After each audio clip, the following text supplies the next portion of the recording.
We started discussing the two inclinations, two yetzer that we have. We have yetzer hatov, or the good inclination, the yetzer hara, and the bad inclination. Those two forces are in us.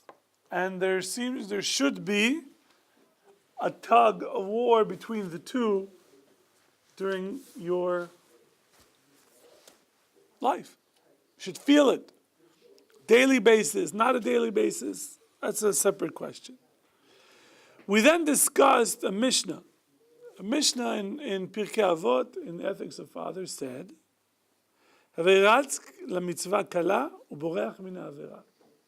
Pursue a mitzvah, run after a mitzvah, and run away from sin. And the question is, what does this mean? That is to say, why is it that sin pursues us and that we have to run away from? And mitzvahs are running away from us. Shouldn't it be the other way around? That mitzvahs should run towards us and sin should run away from us. Make life a lot easier on us, wouldn't it? There are guys who actually pursue sin. Right? They just, hey, look what's here. Another sin. Okay. So,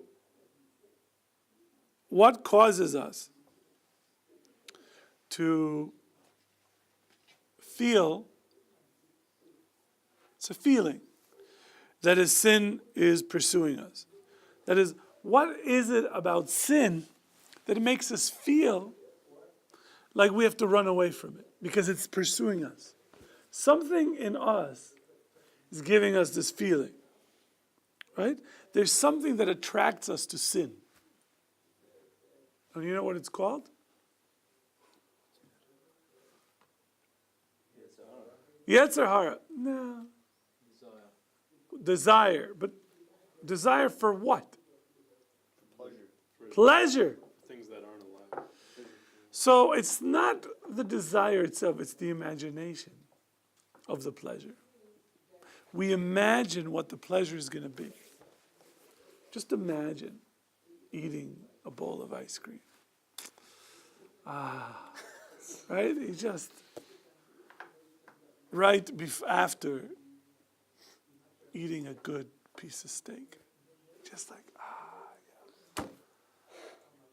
Ice cream, I didn't say sorbet. That's not ice cream. That's like ice with some food coloring. I don't care what you try to convince. Ice cream has got cream in it. The imagination tries to convince you how great it's going to be if you just did this sin. If you did this, it's going to feel so great. It's going to be unbelievable. But in reality, it's not going to be that great. Even if you follow it after, once you do the sin, you're not going to feel that good about it. Right? So I told you that when I was in college, I used to catch shoplifters.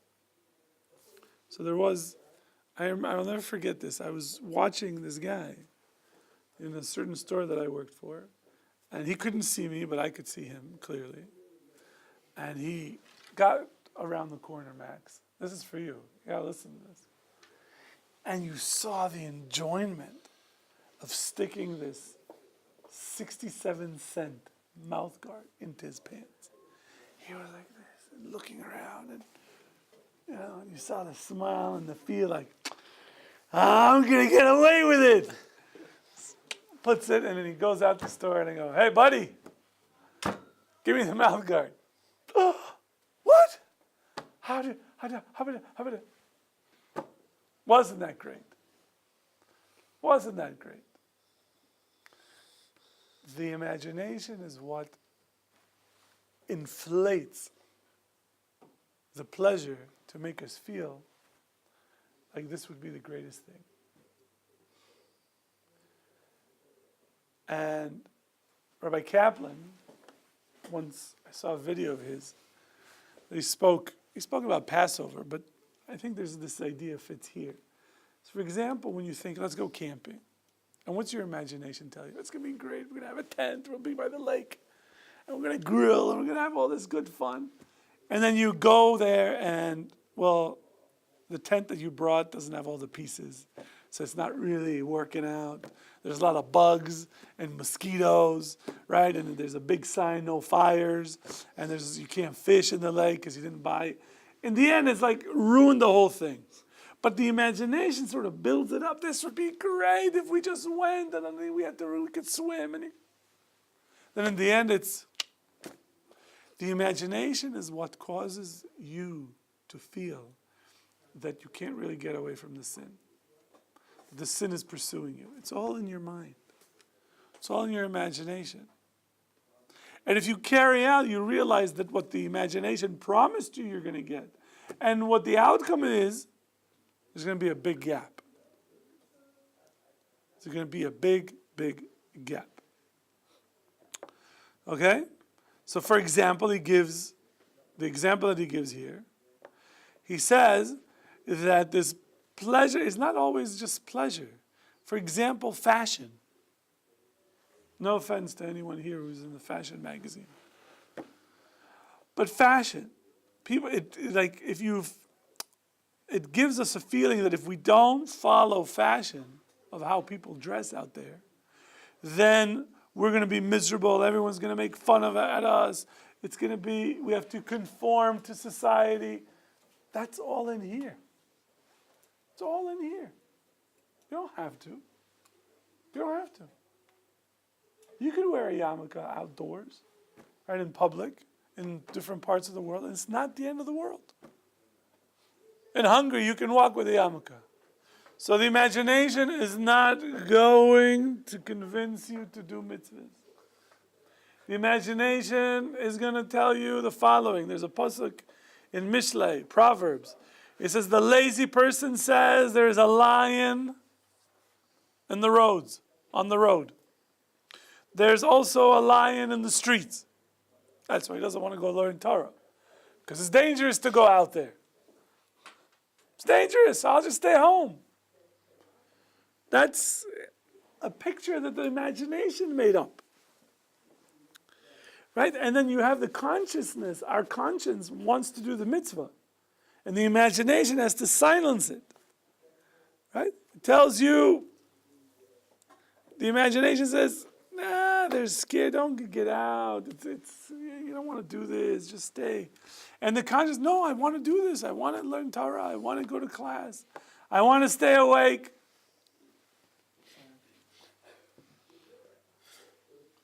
But the imagination is, it's so sweet, just take a nap.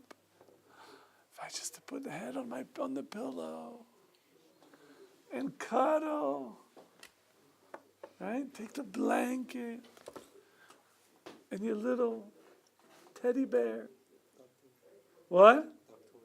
And leave the window open that the cold air comes in. Pooh.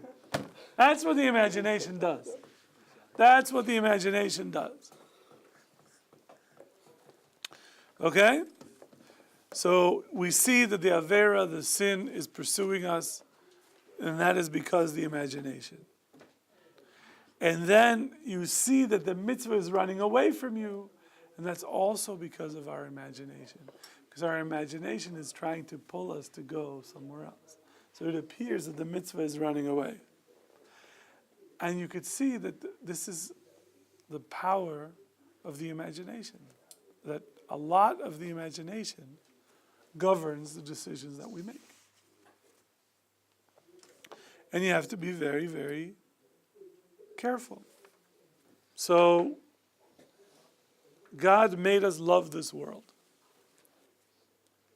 He put that in us. The good life. On the other hand, we have the Yetzer Tov and we have the Yetzer Hara. We need the Yetzer Hara. Everybody wants to say, like, why did God put this thing in us? This Yetzer Hara, this idea of the imagination that, well, the rabbis teach us that if we didn't have it, nobody would build a home, nobody would get married, nobody would have children. That's it. Nobody would do anything. Because why do you need to do it? It's hard work. It's hard work. To get married is hard. Stay married is harder, right? To build a house is hard. To maintain the house is harder. All those things are very difficult. Get a career. Who needs this? But it's because the imagination is we'd like to have money, we'd like to have a car, like to have a house, go on vacation, right? And people go through these things, and they're enjoyable in themselves, but they're difficult to do. So that's the idea, that we have this built-in desire that is affected by the imagination to get us to do things. And that could also be to become a big rabbi. Because that might be where it's coming from. It's not coming from the Yetzer Hatov. It's coming from Yetzer Hara. Listen, you need to make a living, and these guys don't work too hard. They just sit around and talk and read a book and tell the students and everybody, tell a few jokes. So I can do that. And I can even do magic. Hey, the rabbi can't do that. I'll be better than him. It's like the joke that there was a guy who said that if he would have the money that Rothschild would have, he would be richer.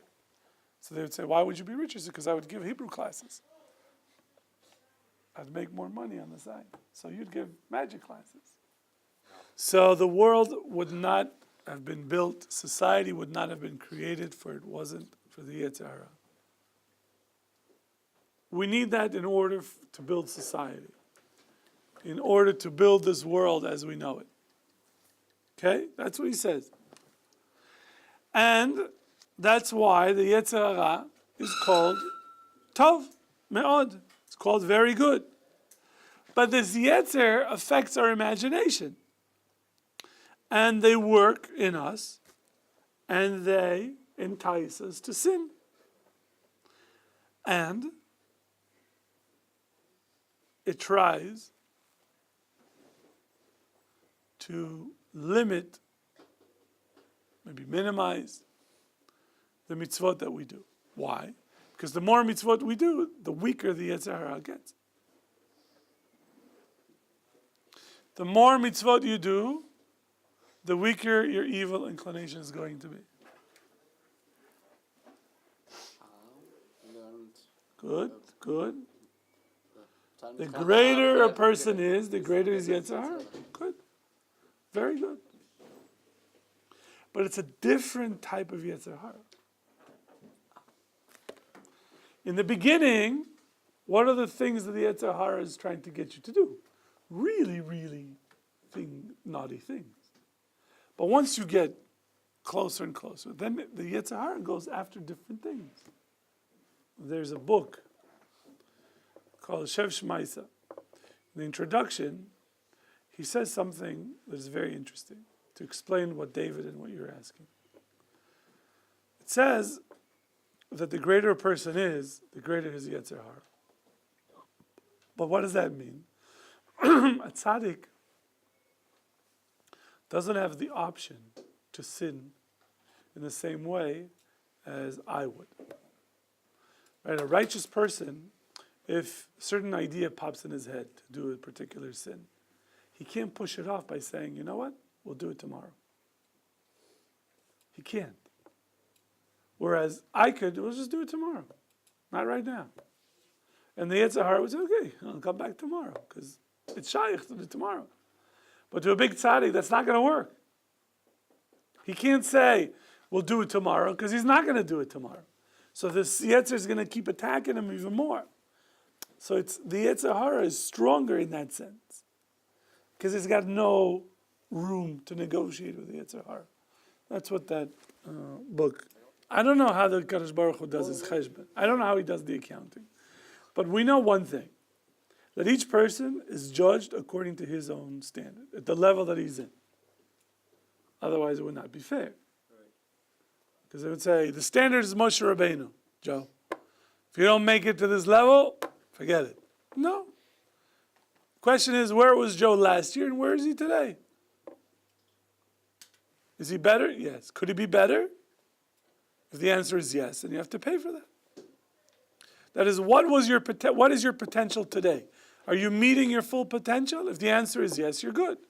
If you're not, then get serious. Get serious. Think you're going to make goulash once and that's it? You're going to have to make goulash now for Mishmar. The Alei Shur says that the desire is coming from the imagination. And he says the nations of the world, this is what he says, invented pleasures that have no reality to them. The people pursue things that have no reality to them. And this is only based on the imagination. That's the idea. And it's kind of like gravity. Gravity pulls you, but there's nothing, the pulling doesn't produce anything. So you have this desire that is pulling you to do certain things, but doing them, even if you do it, you don't end up with what you imagined. It's not going to be what the imagination has sold you. Okay? And it's very important to keep that in mind. But what about the mitzvah? Does the mitzvah have this gravity force that pulls you to do mitzvahs? Doesn't seem like it. It seems like we are the ones that have to run after the mitzvah to do it. Because the mitzvah is something that we don't have a natural pull towards. And if we had a natural pull towards it, our lives would be very, very different. What people desire is the experience, not the product. Baby diapers are expensive. That is, I don't think people are, I'm only doing this L'Shem Shamayim for a child, and don't look at me, I'm not looking at you, and that's not, That's the truth. listen, we don't want pictures. We don't want pictures. You are describing, edit this out too. I'm telling you, there goes another 3 minutes. But this time you're going to be blamed for it.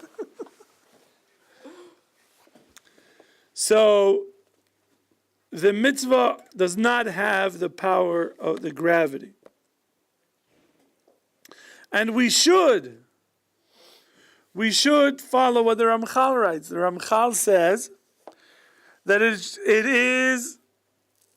it should be the case that a person should only turn to his Creator and that he would not pursue anything else but God, in the same way that a magnet draws metal. We should have that feeling. That is, it should exist. And if you don't have it, if we don't have it, we see how much warped we are from our natural state. So he continues and he says that there is the possibility. And then he says there is a magnetic attraction to holiness. There is a magnetic attraction to holiness, a kedusha. But you have to be aware of it, Shua. It's not something that will just happen through osmosis. You don't know what osmosis is? It's when you acquire something through filtering. When I taught at the university, I taught a Bible course. And then one of the students asked, is there a way that I could know the Bible better to succeed in the class? So I said, yes. Take the Bible and put it under your pillow. If you wake up in the morning and your neck hurts, it meant it didn't work. But if it didn't hurt, then it probably worked. And it's all in there through osmosis. It's through the pressure of the pillow, it'll just go right in. So we have a difference between a mitzvah and an avera. Listen to what he writes. Because you're going to try to understand before you start arguing with me, Max. Just try to understand before arguing. The mitzvah has true pleasure in it. The experience of pleasure exists in the mitzvah itself. And whoever tasted this pleasure is drawn to mitzvahs like a magnet. But the imagination's gravity, pull, attraction is trying to pull you away from the Kadosh Baruch Hu. That is what is happening in us. If you tasted, if you experienced mitzvah, the pleasure of doing a mitzvah, it is like a magnet. You want to do it more and more and more. But on the other hand, you have a force, a countervailing force that pulls you away from the Kadosh Baruch Hu, which is called the imagination. It's trying to tell you, you do these other things, you'll get that pleasure also. But that pleasure doesn't exist there. Spiritual pleasure is unending. You can keep having it over and over and over and over. Physical pleasure has a limit. Whatever your favorite food is, if I feed enough of it to you, you're going to get sick of it and you're not going to want it. I don't care what it is. Whatever bodily pleasure that you're going to pursue, you're going to reach a point where you're disgusted. It's enough. I can't drink anymore. I can't eat anymore. I can't sleep anymore. I want to go do something.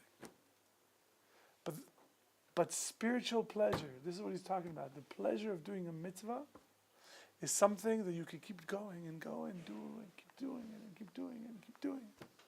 And there's no limit to it. You don't get tired. You don't really get tired of the experience itself. And then you desire to have it again and again and again. There's a natural draw to it. But the imagination is going to pull you away from that. To say, this is much more pleasurable. And this is really the difference between fun and happiness. If you repeat doing something over and over and over, it's going to cease to being fun. Right? Going on a certain roller coaster, it's fun. First time, second time, third time. After a while, you get tired of it. It's not fun anymore. Let's go do something else. But happiness is something that is not dependent on the experience itself. It is an experience that sort of lasts with you. It's not forever, because we're fickle creatures.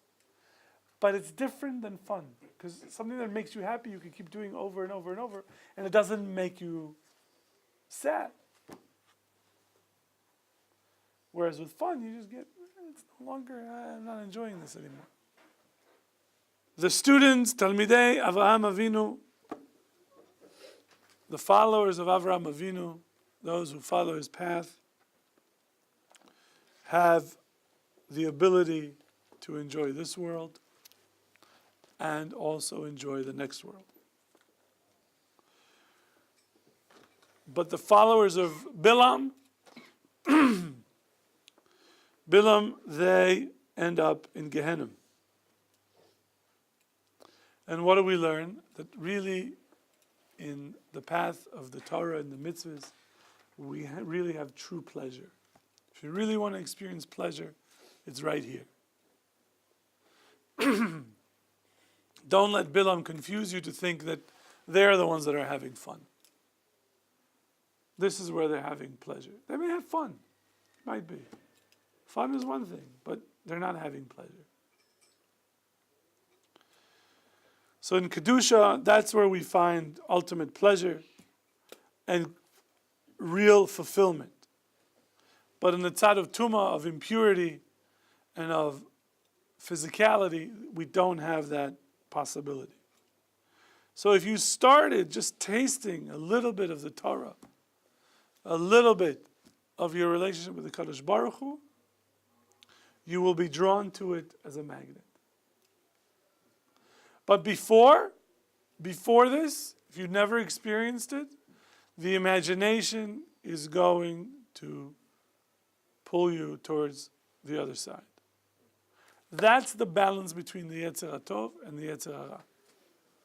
If we would all pursue, if everybody would run after the mitzvahs, right? Every single person would only run after mitzvahs, then we would not have free will in this world. We would not have free will. And then Averas would not have any draw, because you couldn't convince people to do this stuff. You couldn't convince, like, eat pig. Why? Why would I eat pig? For what? I don't have a desire for this. There's nothing. So the mitzvah is to pursue the mitzvah even though the imagination is not drawing you to it. That it appears that it is running away from you. Then you should pursue it. That's the idea. The spirituality that's in the Torah is very fine. Whereas physicality is very, very coarse. And there's a difference between the coarseness of physicality and the subtlety of spirituality. Question, comments, feedback. Mincha.